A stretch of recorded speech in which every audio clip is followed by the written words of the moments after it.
Баршаңызға қайырлы күн. Бүгін сіздерге өте дәмді болып шығатын творожный пирог дайындайтын боламыз. Яғни қазіргі таңда хит болып жүрген, сатылымда жүрген пирогтардың бірі десем болады.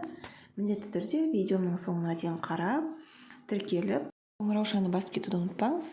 Ең алдымен бізге ұн керек болады, және сода, жұмыртқа, сары май, шекер керек болады.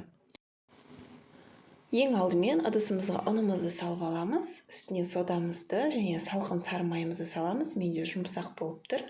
Сондықтан мен қолыммен өзім жақсылап үгітіп аламын. Осылай үгітіп, дайындап аламыз.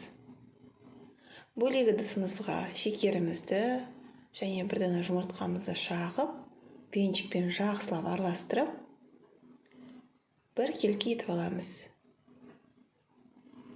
Және сұйық массамызды қою массаға салып, екеуін біріктіріп, қамыр дайындап аламыз қолымызбен.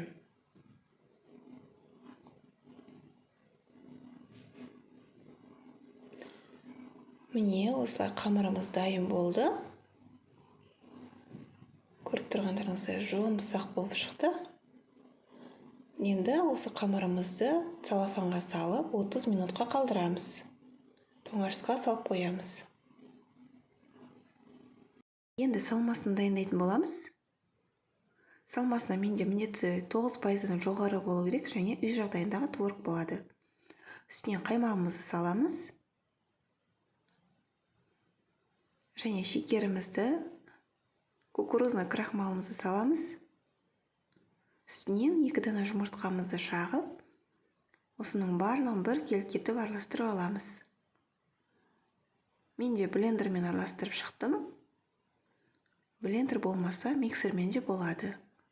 Осылай барлығын араластырып, түйіршіктердің барлығын бір келке етіп аламыз.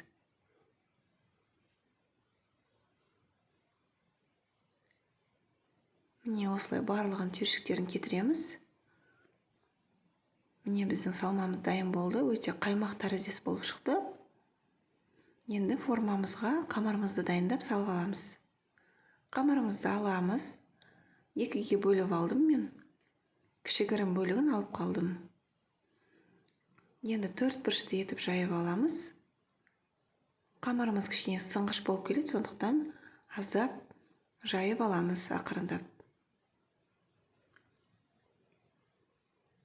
Бір тегіс етіп жаямыз.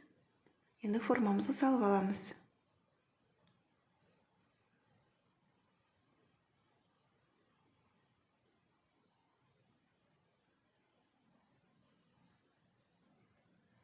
Міне формамызға орналастырып, барлық шеті бір тегіс болу керек, сонда біздің пирогымыз әдемі болып шығады. Енді жанындағы бортиктерін жасайтын боламыз. Алып қалған қамырымызды осылай ұзынша етіп, дөңгелетіп, жанына жабыстырып шығамыз.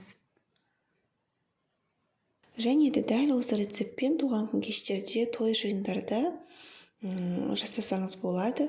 Мерекелік кештерде дастарханның көркін ашады. Міндетті түрде дәл осы рецептпен жасап көріңіздер. Өте дәмді пирогтардың бірі. Егер жасап жатсаңыздар, немесе түсінбей жатсаңыздар, комментарияға жазсаңыздар болады, міндетті түрде жауап беремін. Дәл осылай жасап шығатын боламыз. Міне бізде қамырымыз дайын болды. Енді салмасын осының үстіне құятын боламыз.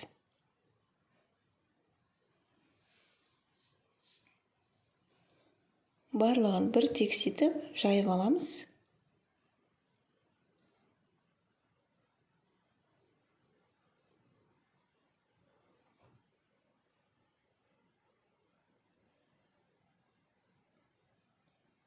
Енді осылай тегістеп аламыз. Және бетіне кез келген жеміс-жидектерді пайдалануға болады. Мен ягодайды салдым. Барлық жеріне, әр жеріне салып шықтым. Әсемдігі үшін. Өздеріңіздің қалаған бойынша малина немесе жаңағы клубника қойсаңыздар болады.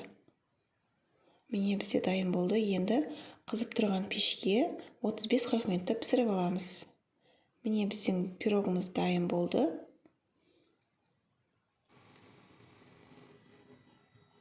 өте керемет болып шықты. Сіздер де жасап көріңіздер. Сіздер де бір жасағаннан өте керемет болып шығады.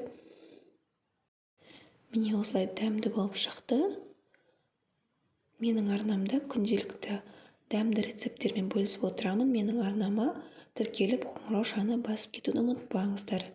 Менің видеом ұнаса, лайк басып, пікір қалдыруды ұмытпаңыздар. Назарларыңызға рахмет. Ас болсын.